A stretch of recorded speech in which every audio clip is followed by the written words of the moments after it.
अस्सलाम वालेकुम नाज़रीन, निदायत सिंध न्यूज़ में ख़बरनि जो सिलसिलो जारी। ख़बर शामिल कंदासीं। दादू पाणी ते सियासत करण वारनि खे मुंहुं ॾियण ॼाणूं था।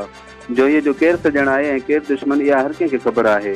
पाकिस्तान पीपल्स पार्टी ज़िला दादू जो सदर MNA सरदार रफ़ीक अहमद जमाली पाणी जे हवाले सां ॻाल्हाईंदनि चयो आहे त जोईअ जे ज़रिए पाणीअ ते जेका सियासत हली रही आहे, उन सियासत में जेकी बि शामिल आहिनि सभिनी खे वक़्तु अचण ते भरपूर जवाबु ॾिबो।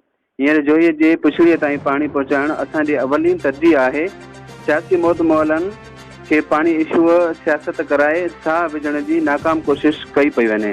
कुझु कामोरा पिणु इन्हीअ सां साथारीदार बणियल आहिनि, पर जोईअ जो अवाम बाशऊर आहे जेको सभु कुझु सम्झे थो त जोई बैराज मां शाखूं वाटर कोर्स बिना डेटा गिफ्ट करे जोई वासियुनि सां जेका तारीख़ी वेसाखाती कई पई वञे, इहा जोई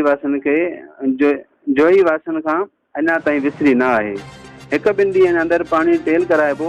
हिन वधीक इहो बि चयो त हमेशह बिल्दियाती ऐं जनरल इलेक्शन दौरान ॿिड़नि मां निकिरंदड़ जी हरकत खां वाक़ुफ़ु आहियूं। असीं अवाम अॻियां जवाबु ॾिया आहियूं। असांजो जीअण मरण अवाम सां आहे।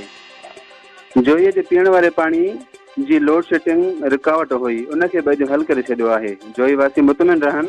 इनशाला उहो ॾींहुं परे न आहे जॾहिं असीं जोई जे ज़रई ज़मीन जो मुस्तक़िल हल कढण में कामयाबु थी वेंदासीं। डिस्ट्रिक्ट रिपोर्टर फिदा हुसैन पंवर, निदायत सिंध, दादू।